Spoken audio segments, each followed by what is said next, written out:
everyone. Thank you for coming to I think this is our 6th or 7th Coffee with CoPeace. I need to go back and check, but we started this when the pandemic hit and we were all hunkered down in our homes, and it's turned into just a great Friday morning activity and something I think we all look forward to. It's designed to be more conversational than it is anything else, a time to meet new people, ask new questions, and gain kind of a new perspective on the world that we're living in right now. So each week we've had different guests, and we're excited for today's guest, Dave Miller. I'll let Craig introduce him in just a moment.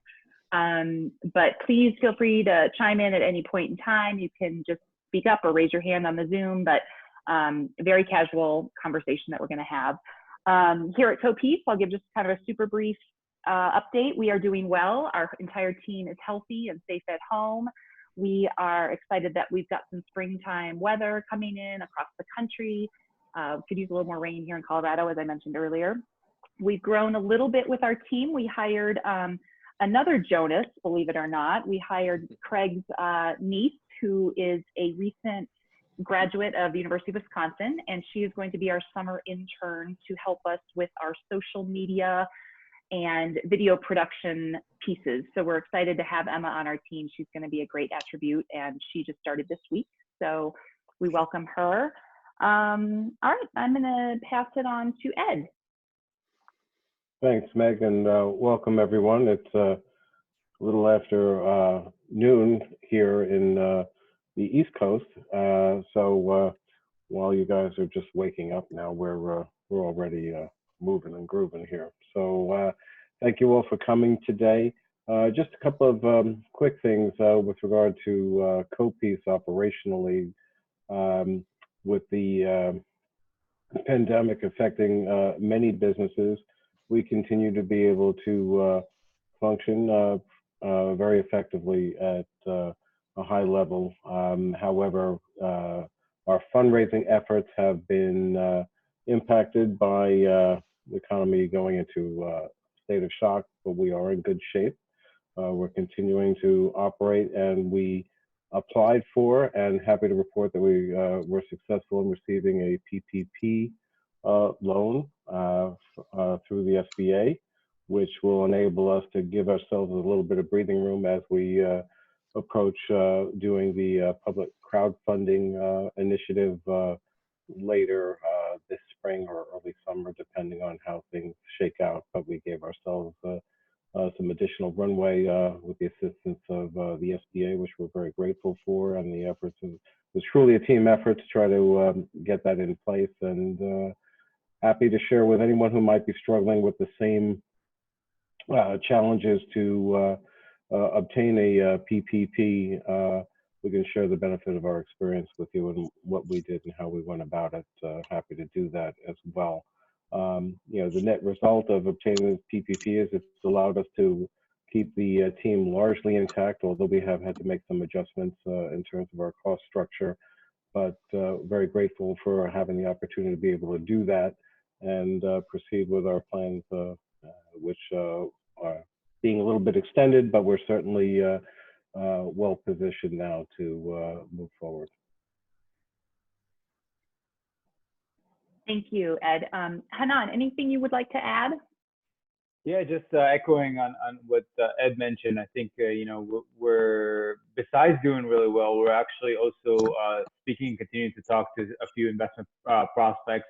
I think contrary to maybe popular belief, in my opinion, I think in our opinion in general, now is the best time to find the best companies. You know, you're having companies going through true trial by fire, if you will, right now, and the strong management teams, where that's basically one of the basis of our investments, to find a good, strong management team that perseveres through the hard times.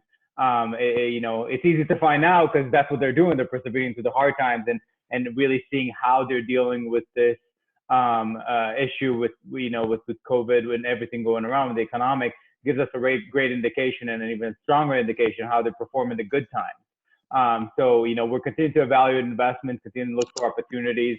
I think there's definitely going to be some that we'll be able to take advantage of and just continue and find the right fit for CoPeace. But just wanted to give everybody a little bit of update that we are operating, and I think even more so pushing forward, finding the right opportunities for us. Well said. It's another silver lining, I guess. We got to, find those pieces, and we're positioned well given the kind of the tragic situation that our world is in right now. So that's a plus. Craig, I'll turn things over to you. Yeah, thanks. Thanks, everybody. Really appreciate people being here. Yeah, one of our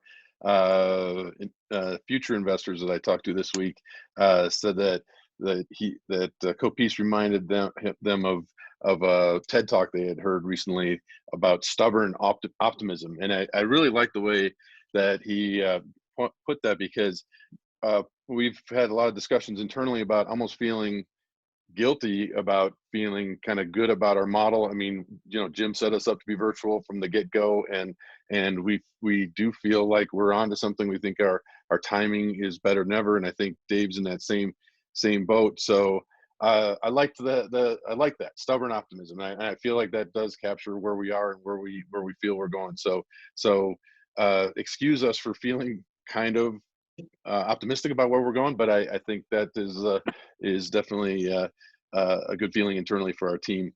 Today we have a very special guest, somebody who is actively doing something about the climate crisis.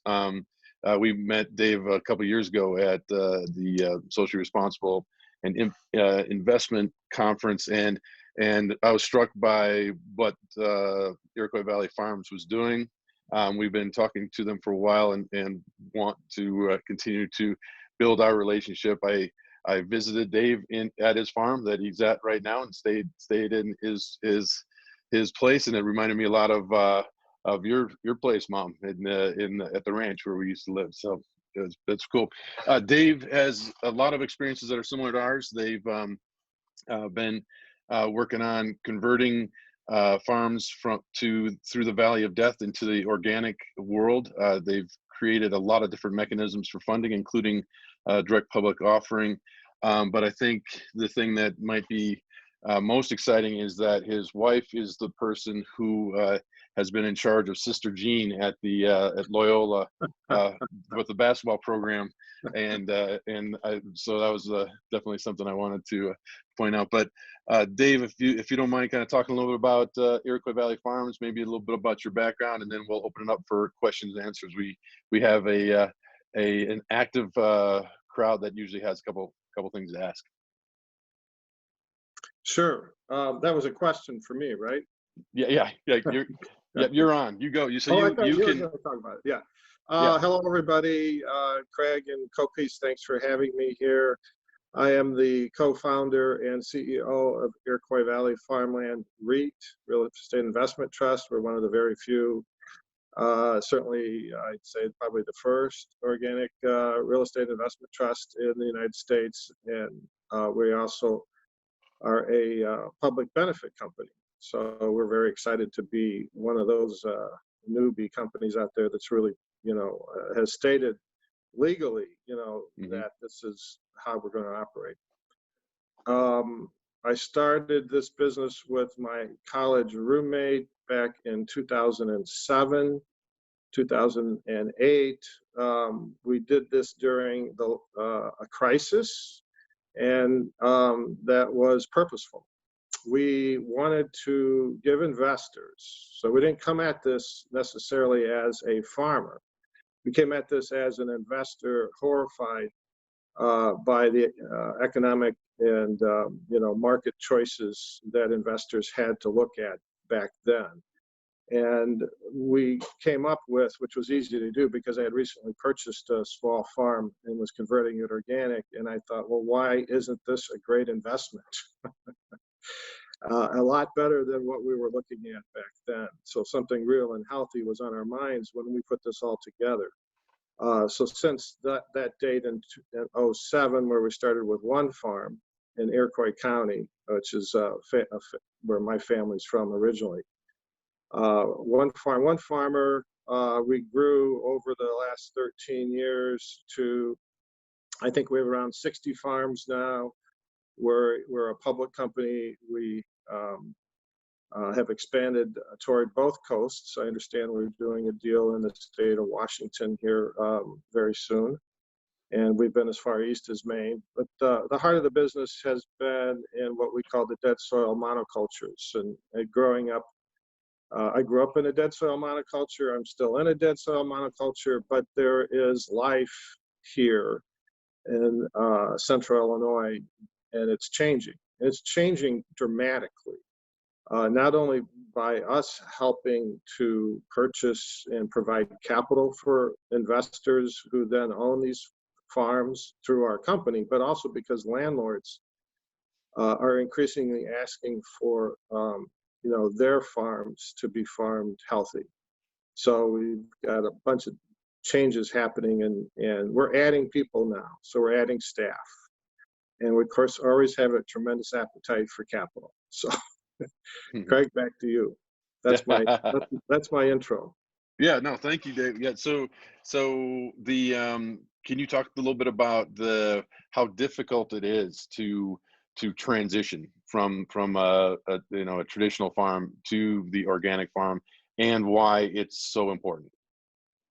Well, we knew that when we picked organic farming as the focus of this company, we knew that the transition, there's a 3-year transition to get certified organic, and that is called the Valley of Death, and this was the biggest barrier. It still is, I would say, the biggest barrier to more farmers farming more healthy. So we wanted to provide capital to do that, and focus on that, and in a way that made sense for the farmers. So on the mortgages, we do mortgages and we do leases, and now we're doing operating lines of credit. So from a holistic point of view, we gear everything to help the farmer get through the beginning years, and they really need it all.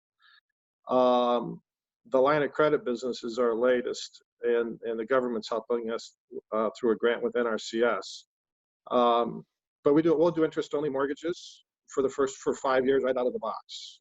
In our leases, we will capitalize the rent for one of the 3 years it takes to get through a lease, which means the farmer doesn't have to come out of pocket with a rent payment.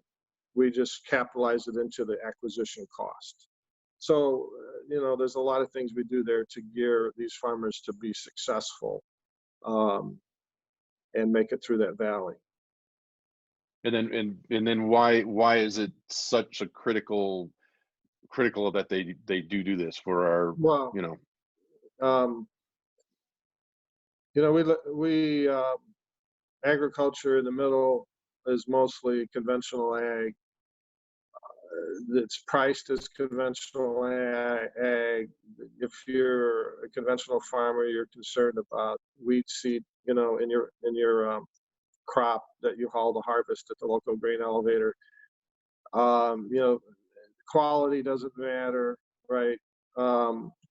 Moisture matters, but not quality. So organic farmers are really focusing on food crops, what we actually eat, and not feed the animals or burn up in ethanol plants, et cetera, et cetera. So the prices are much higher for organic crops. So this is about making money. We've never seen more farmers switching over to organic than we have now. That's why we're expanding. We can't keep up. So the conventional ag, scaling a negative cash flow never really worked in my experience. So there's more and more young farmers switching over really to try to start their own business and make money. Mm-hmm. And that has been the case for years, but now it's increasing. Yeah, so a lot of things that we've been talking to, people who are just learning about kind of impact investing and kind of the long-term horizons, and some of the things we're trying to do are saying, well, that it really like that. And I think, as we come out of this COVID, it's going to be good to have these kind of stories. And we're saying, no, it's not just a good story. It is a good business decision, because you're going to have to have this long-term horizon. Otherwise, you're not going to be able to sustain your business. So it feels like that's the same kind of business case. As far as climate change, how does the organic farming help the climate crisis versus the conventional? Well, dead soils don't breathe a lot of carbon. So by switching bringing the soil back to life and all the bacteria and the microbes, et cetera, that are part of it, and the earthworms and the insects. You know, the organic fields are sucking down a lot more carbon. And that's really the first step. That's the first step. And then increasing diversity, biodiversity. We have a farm which you visited too when I think I made you breakfast in an RV. Yeah, that's great. So that farm is going to be having agroforestry operations on it. For lands that are not really great for farming, we're reverting them back to wetlands, which has a big carbon impact. You know, but basically the difference is from death back to life is the first step, and so we get that started. We've never compromised on that. You know, a lot of our operations are in the Midwest, so we're blessed with good soils, but yet they've all been killed over the years, you know, by chemicals. So you know, right out of the box, there's a major climate impact by just switching. Stopping the killing, so to speak. And it sounds like you're finding a lot of the younger farmers are especially enthusiastic about doing this if they can get through that valley. Oh, absolutely. I mean, we experienced this ourselves when, as a young company, we tried to get a loan. You know, waiting the 3 years before you really can start to make money as an organic farmer or as a company. You know, that was very difficult to explain to our conventional banker. They just, you know, we've known that from the beginning, how hard it is to get capital. So we focused on capital. You know, we're an organic finance company. And we attack each barrier as it comes. We realized operating capital was a huge issue. In fact, I mean, what we told a lot of people is it is the new biggest barrier. It's the inability to get operating credit. And when we were doing mortgages, and we still do, most of the mortgages that we did are refinances to get capital out so farmers can start to expand their operations. All of our organic farmers want more land. But yet they had amortization schedules on mortgages that made no sense for them to grow their business. So thus the need to defer amortization. And really, if you're expanding your business and you're creating more living soils, why do we want the amortization? We would much rather have that capital go to farmers increasing, you know, their sustainable businesses. And that's pretty much what we do. And that's just on the mortgage side. So can you blend your business model? I think you've made a couple pivots as we've been talking into something that has more potential for growth, especially as you're building more farms. How do you see the pathway? I know, you know, it's tough out there in the farmland for sure. How do you see Iroquois Valley, you know, continuing to grow? Yeah. That's a good question. So when we started the company 13 years ago, we really wanted to be completely private. So work with private capital, enable people to use their IRA, you know, put your IRA in us. We should be a foundational investment. And we wired ourselves, you know, to be stable, to be, so in some ways nothing's changed here, but going forward, we understand that there are greater risks out there than we could have ever have imagined. And climate change, you know, is still fairly new. From when we started the company, it was just about the chemicals and stopping the killing. But you know, now we've seen more and more risks with climate change and with the pandemic.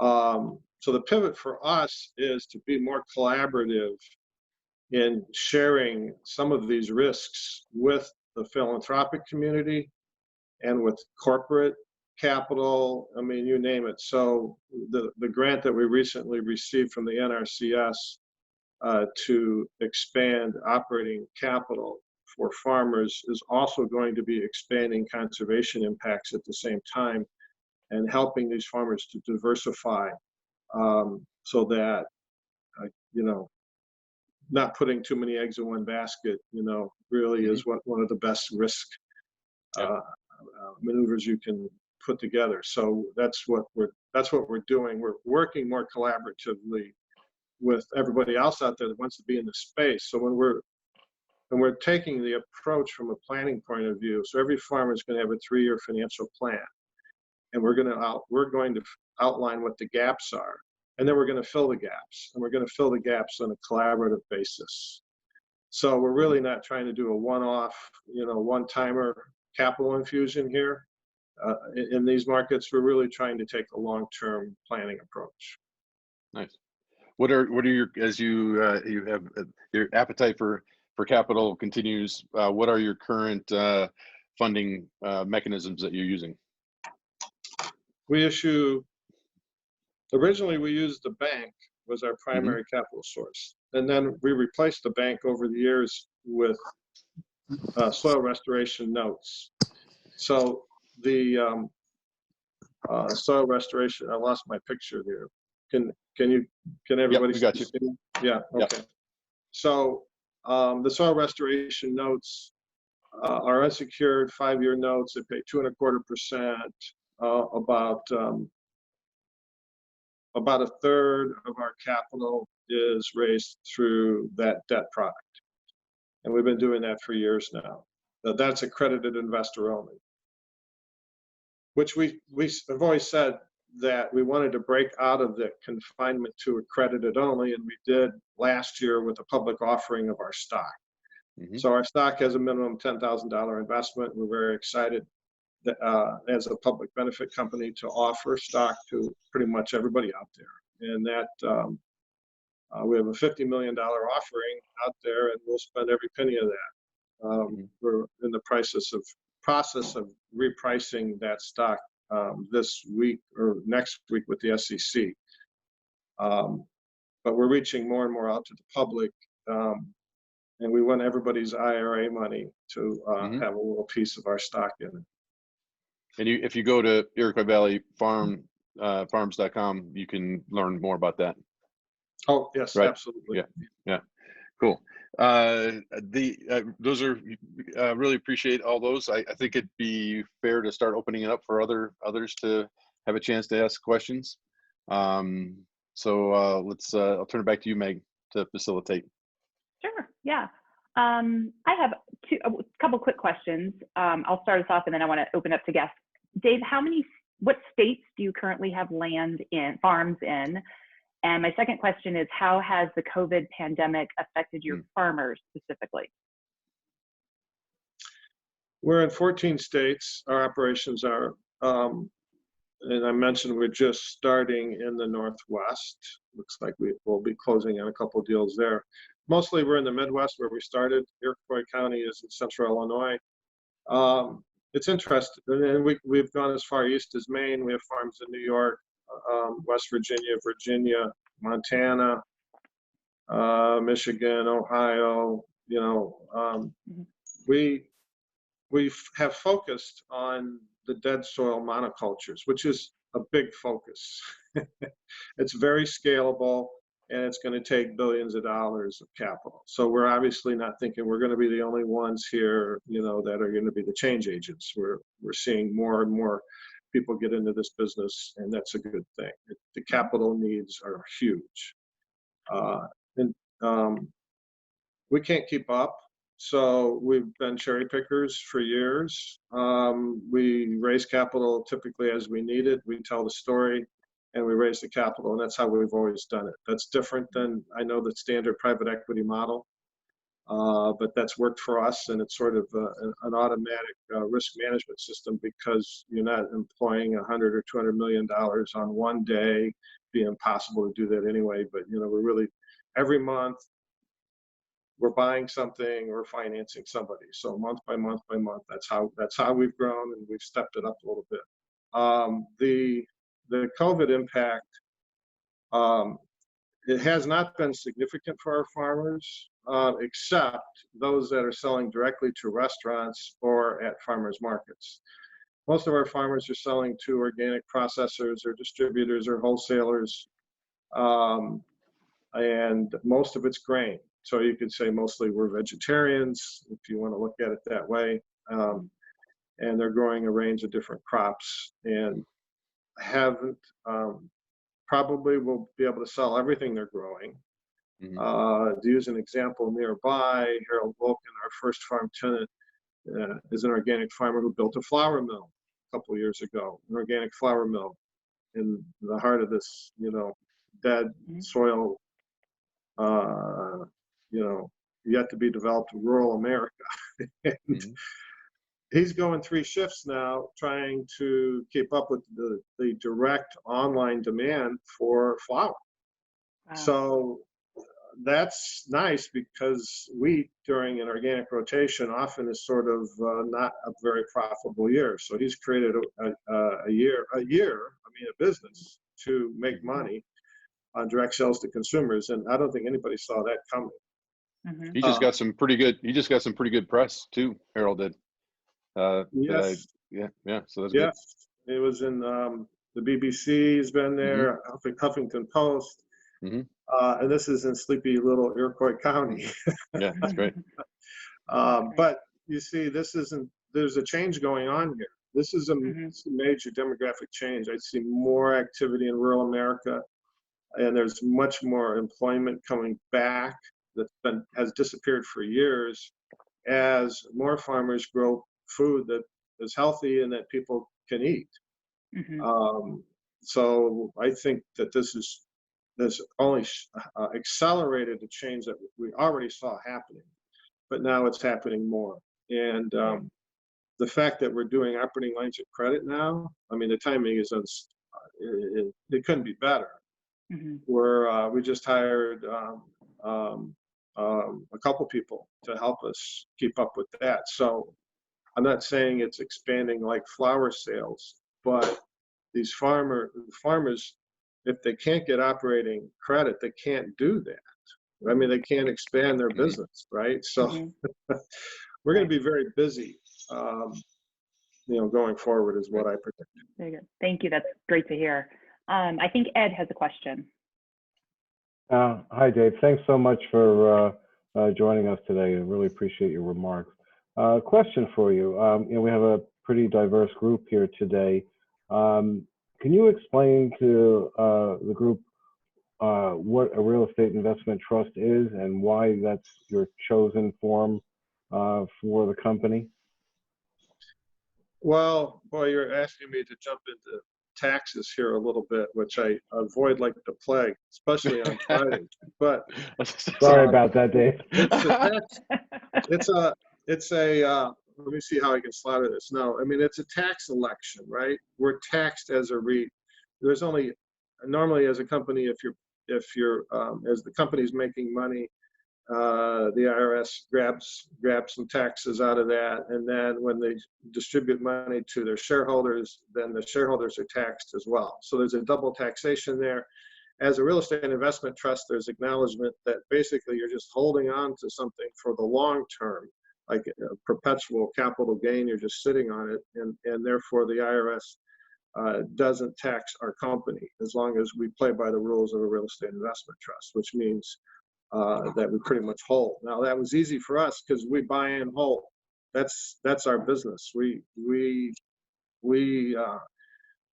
pretty much buy and never sell. So it fits us like a glove to take advantage of that. Very good. And then we incorporated the REIT as a public benefit company. So that just highlights all the other benefits that are associated with us on the non-financial side. Thanks, Dave. Other questions from folks? Yes. Dan Jonas, hold on. We need to unmute you. I see you have a question. Okay. Go ahead, Dan, try now. The 3-year transitional period. If I'm a young farmer and I choose to go organic, how does it, what do those 3 years look like? And is it primarily that for the land to recover? Is that it? Is that why the transition? It's really a legal, it's a really, there's the legal transition, which is a 3-year time period. So you have to go cold turkey, meaning no herbicides, pesticides, fungicides, no synthetic GMO, no synthetic fertilizers or GMO seeds, et cetera, et cetera. So you got to go clean for 3 years before you have the right to sell your produce and crops as organic.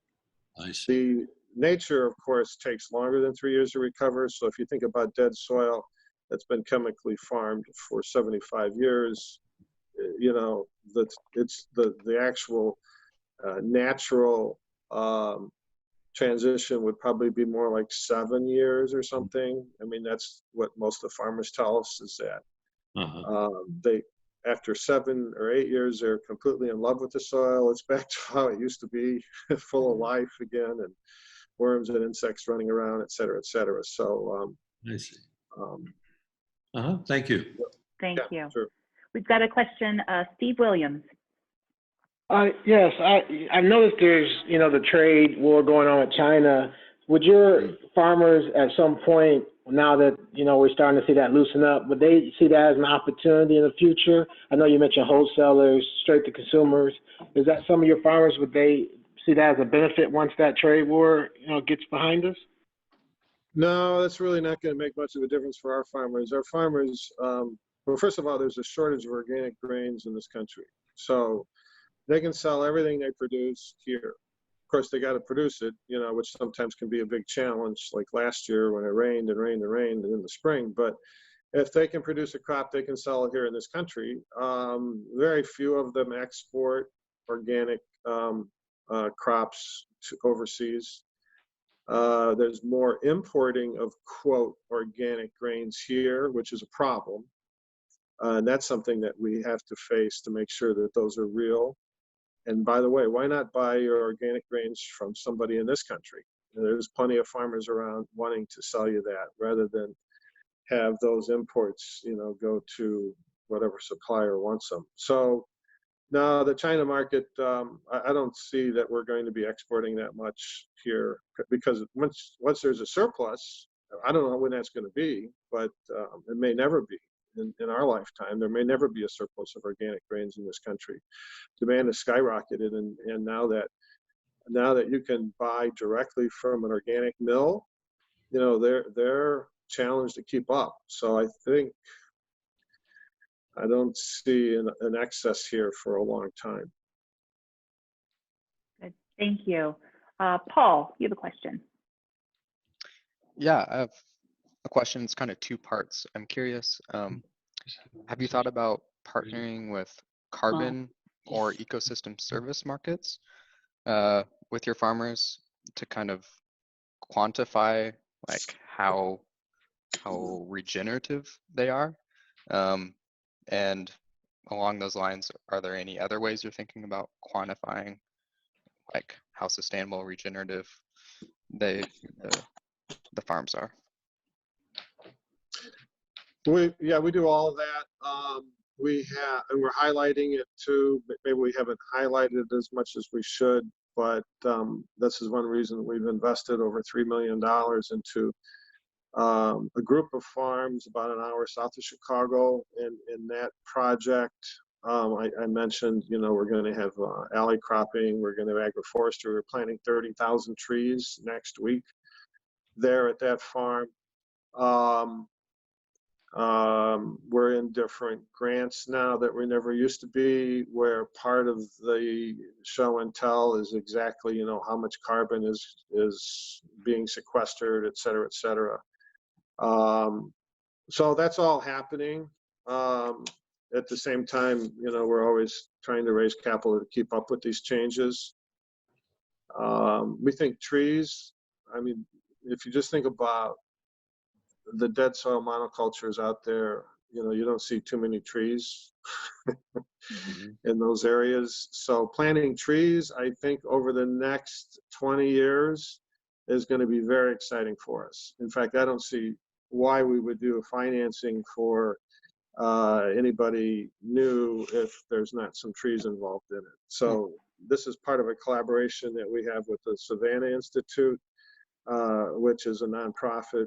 And by the way, we're collaborating with more nonprofits here that are probably historically better at keeping the metrics here on working with maximizing the ecosystem services. And we're also trying to do that to get a better return for the company, because the margins that the farmers operate under are very minimal. So wherever we can get a higher return, whether it's trees or wetland mitigation banks or whatever, we want to do more of that too.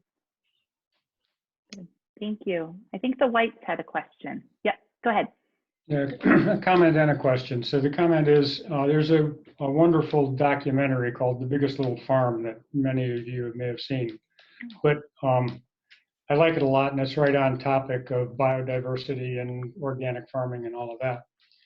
And then the question is, besides financial support, do you provide guidance to the farmers, or is that something that they take care of themselves? You know, like how to become an organic farmer. Yeah, good question. So originally, when we started this company, we didn't want to compete with all the nonprofits out there that were involved in training. And so we chose not to take on the educational role. But now that we have a group of 50 or 60 farmers out there, we network these farmers together. That's number one. They go to each other and they ask questions. And sometimes, you know, we just find out about it later that this network is among our farmers is working. And we encourage that.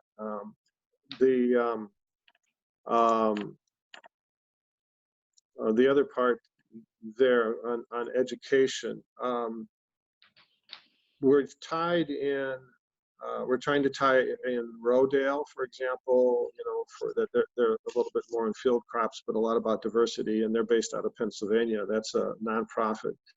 The idea is that anybody coming to us now to get an operating line of credit is going to have taken a course, you know, on organic farming through one of the nonprofit entities out there that offer that type of training. So they'll do that, and then they'll also have a plan. So we'll have a financial planner sit down with them and create a 3-year plan. And then in addition to that, we are going to be asking a lot of philanthropic capital out there to pick pick something that you really want to contribute money toward to help these farmers. And maybe it's organic seed, you know, or maybe it's a training class, or maybe it's to be certified, get a special certification, or to create a new market, or to pivot, you know, the buzzword today, you know, pivot to direct marketing, et cetera, et cetera. So this is the collaboration I'm talking about. It just has to happen, and a lot of the collaboration, I think, will come in the way of more conservation, you know, on the farm, because we talked the government out of cost sharing some of that, and we're going to be putting in money as well. So we think we can talk philanthropy into joining forces with us as a public company, and then the U.S. government, you know, and do this in a very thoughtful, planning way. Thanks, Dave. Steve Petrokonis. Dave, I have a couple questions. First one involves, you've been in business now for 12, 13 years. What type of return on investment history are you experiencing for your investors? A good question. So we are for profit as a public benefit company, which is unique. The historical return as an investor, if you were in from the beginning, your return would be something in the 8% annual range. That's hardly a straight line. And you know, it's like a lot of real estate. If you're going to be in, you better be in for the long term, and don't try to market time it. I don't suggest that, because we've had in our beginning years. Actually, you know, some of the best years were coming out of the last crisis. So the last, you know, in 07, 08 is when we started business, as I mentioned. And those, after the recovery started, I'm going to say it was, I don't know, '09 or 2010, maybe, but we had some great years. We don't try to time this though. We only buy if we have a ready, willing, and able farmer who's come to us with the opportunity. So we're reactive to the farmers. And so there was change that was created at farmsteads during the last crisis, and that's going to continue into this crisis. So the average return is about 8%. But if I were to break that down, during the half of our first 6 years was most of the return, and some of those were really big years, and then it's been retaining what the gains were. So it's been flat or so now. Whether that follows the same cycle as the last crisis, I don't know. I see a lot more farmers switching over, and I see farmers getting leases now that are much closer to home because there's more landlords asking for their business.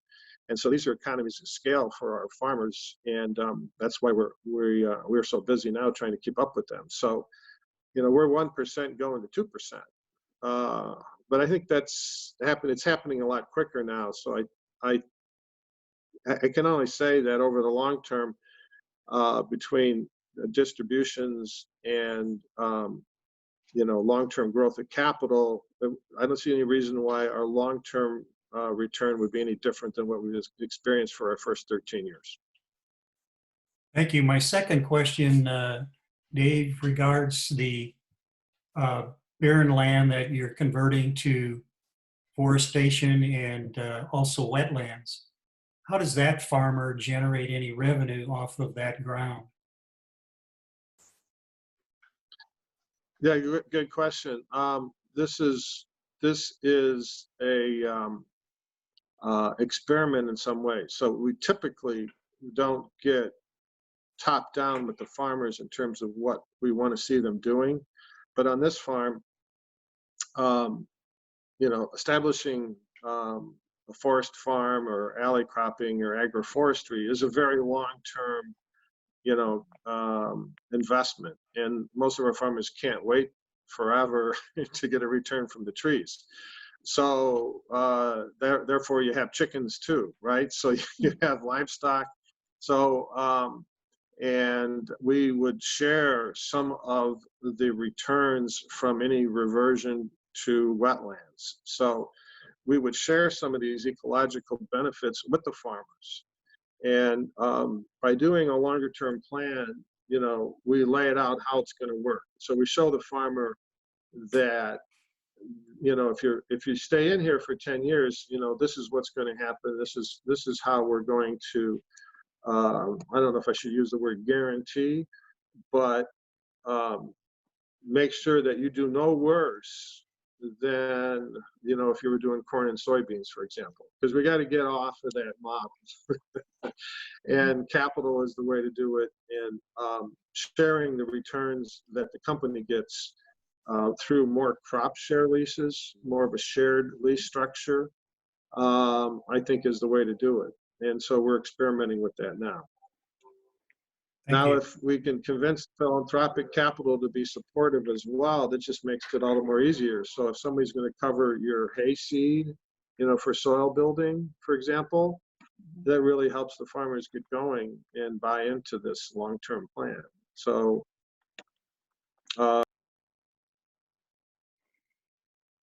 we lost you there, Dave, with the, I think you went muted. We're good. Oh yeah, let's see. Let me unmute him. Those are excellent questions, everybody. I think I'll ask one more, and then we'll have Meg wrap up with something positive. I'm sorry. Dave, I think. Oh no, no, we got you. Yep. I think the last question I had is: Are some of these some of your farmers also trying to bring in wind and solar, and since they have the space, can they kind of multitask on their land a bit? Yeah, we already have. I know we have wind projects, in some of the states. So keep in mind that we're not.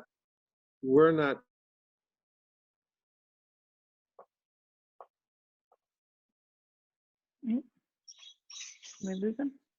Oh no. Thank you. We lost you for a minute, Dave.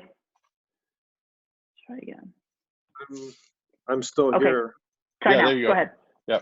Oh, well, the land choices are from the farmers bringing us opportunities. Mm-hmm. We're not going out picking a farm that is particularly windy and then trying to find a farmer. Yep. But Yep. we're happy to maximize all the revenues that we can, that are sustainable and organic on a farm. Well, thank you so much, Dave. You've got unique insight into way things are moving, and really appreciate you sharing with our extended team. It was outstanding, and really want to continue to support what you're doing. Meg and Jim posted the IroquoisValley.com link and also the biggest little farmmovie.com in the chat if you want to click on that. Meg, do you want to finish us up? Sure. Thank you also again, Dave. Really appreciate your time. And thanks to all our guests. Once again, we love seeing all of you, some new, some repeats. We are going to take a little bit of a breather, and we're going to do our next Coffee and CoPeace at the end of June. We've decided to kind of shift towards just one a month. Last Friday of the month is what we're going to structure it as. So we will be announcing that, and our guest speaker will be included in our announcement later next month. I always like to end on a positive during this really crazy time. And I always remember that we can't lose our sense of humor during this crazy time. So I want everyone to know that the CoPeace team is all getting haircuts this week. So Ed tackled it. We had Jim tackle it. I'm getting a haircut next week. So by the time you see us all next June, we're going to be looking like $1 million. So I just wanted to make that announcement. That's a good one. I want to add one more positive, Meg. Yes, go ahead.